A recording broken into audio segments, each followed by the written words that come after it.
Hey guys, this is me যাকে যার অর্থ। কেমন আছেন সবাই? আলহামদুলিল্লাহ, আমি অনেক ভালো আছি। আর আমি আজকে রেডি হয়ে যাচ্ছি রবীন্দ্র সরোবরে একটা কনসার্টে। আর এই যে হচ্ছে আমার বেস্টু, মানে সবসময় আসলে বেস্টুই মনে করি, সে মাসাল্লাহ। তো আমরা দুইজন রেডি হয়ে চলে যাচ্ছি রিক্সা নিয়ে একদম রবীন্দ্র সরোবরে। রবীন্দ্র সরোবরে একটা কনসার্ট আছে, সেটা হচ্ছে মূলত বন্যার যারা হচ্ছে ক্ষতিগ্রস্ত হয়েছে তাদের সাহায্য করার জন্য এই কনসার্টটা আয়োজিত করেছে বিভিন্ন ব্যান্ড। তারা কোনো ধরনের পারিশ্রমিক নিচ্ছে না। যে কনসার্টে যে টাকা দিয়ে এন্ট্রি নিবে সেই টাকাটা মূলত দিয়ে ওনারা বন্যা যারা ক্ষতিগ্রস্ত হয়েছে তাদের সাহায্য করবে। এন্ট্রি ফি ছিল মাত্র 50 টাকা করে। এটা ছিল রবীন্দ্র সরোবরে। যেহেতু আমরা অনেকদিন ধরে বের হই না, তো ভাবলাম যে আজকে যাই, কনসার্টও এনজয় করব, নিজেরাও টাইম স্পেন্ড করব। তো আমরা এসে একটা সুন্দর জায়গায় বসে পড়েছি। আর এসে দেখি যে 3টা থেকেই শুরু হওয়ার কথা ছিল, বাট আমি আসছি প্রায় 6টার দিকে। এখানে একটা ব্যান্ডের গান চলছিল, সেটা হচ্ছে 1.0 সামথিং। আমি শিওর না, নামটা মনে নাই আসলে।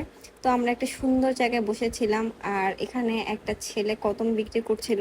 তো সেটা দেখার সাথে সাথেই তুহিন আমাকে কদম দিল। এই বছর এই প্রথম কদম হাতে নিলাম। আমার অনেক অনেক বেশি পছন্দ কদম। এখন গান শুনবো দ্য স্কুইড ব্যান্ডের।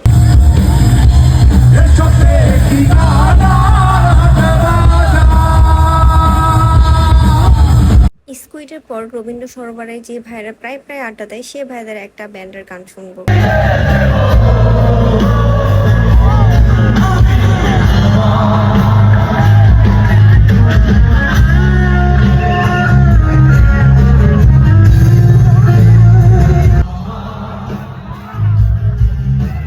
আমরা অনেক এনজয় করছিলাম কনসার্ট। আর প্রত্যেকটা ব্যান্ড বন্যা যারা ক্ষতিগ্রস্ত হয়েছে এই নিয়ে কথা বলছিল।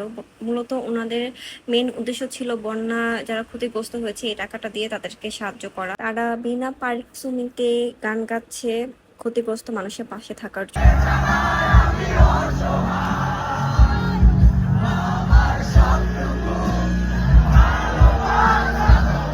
প্রত্যেকটা ব্যান্ডের গান সুন্দর। এখন গাবে ঘাসফড়িং।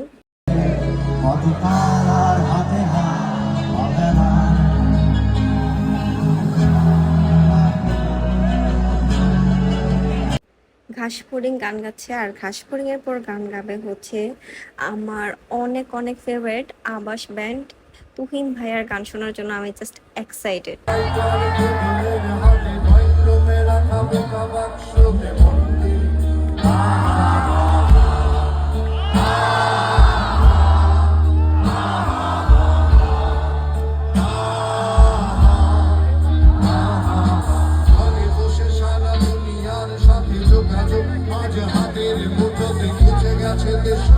সীমানার গন্ডি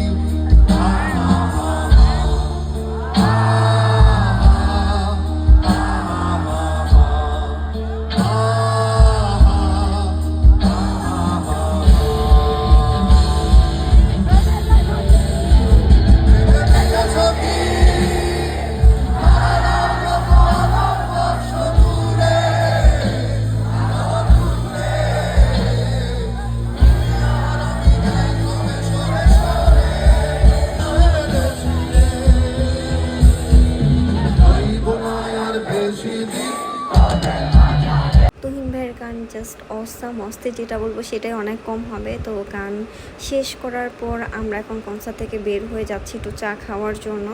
তো চা খেতে চলে আসছি, আর আমরা নিয়ে নিয়েছি মটকার মালাই চা। এটা ছিল 25 টাকা করে, অনেক মজা। আর চা খেতে খেতে ভাবলাম যে এখন কোথায় যাওয়া যায়। তারপর ডিসাইড করলাম যে আমরা মোহাম্মদপুর যাব কিছু স্ট্রিট ফুড ট্রাই করার জন্য। যেমন কথা তেমন কাজ, চলে যাচ্ছি স্ট্রিট ফুড খাওয়ার জন্য। আর তখন প্রায় 10:30 বেজে গেছে। তো আমরা ফাইনালি চলে আসছি সেই ভাইরাল জায়গায় এটা বোধহয় মোহাম্মদপুর সনিমুল্লাহ রোড। তো এখানে চলে আসছি, আর এখানে অনেক ধরনের স্ট্রিট ফুডের দোকান আছে। তো এখান থেকে আমরা সেলিম কাবাব ঘর চলে গেলাম। এটাও একটা ভাইরাল জায়গা যেখানে কাবাব অনেক বেশি মজা। এখানে লাইভ কাবাব বানাচ্ছিল।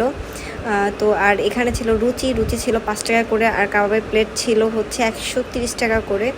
এটা আমি 10-এর মধ্যে দেবো 7। আমার ওভারঅল ভালো ছিল। আপনাদের সুবিধার্থে আমি মেনু কার্ডের ছবি দিয়ে দিচ্ছি। আর ওদের আরও সাইডে দোকান আছে, ওখানে চিকেনও বিক্রি হয়।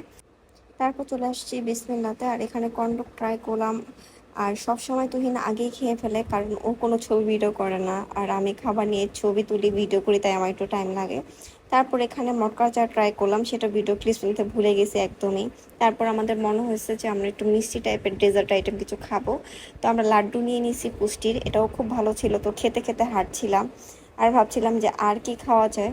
তো তারপর মনে হলো যে আমি একটা আইসক্রিম খাবো, আর তুহিন হচ্ছে স্প্রাইট নিছে। তো স্প্রাইট খেতে খেতে আইসক্রিম খেতে খেতে আমরা এখন বাসার দিকে যাচ্ছি। এই ছিল আমাদের আজকের ব্লগ। Thanks for watching.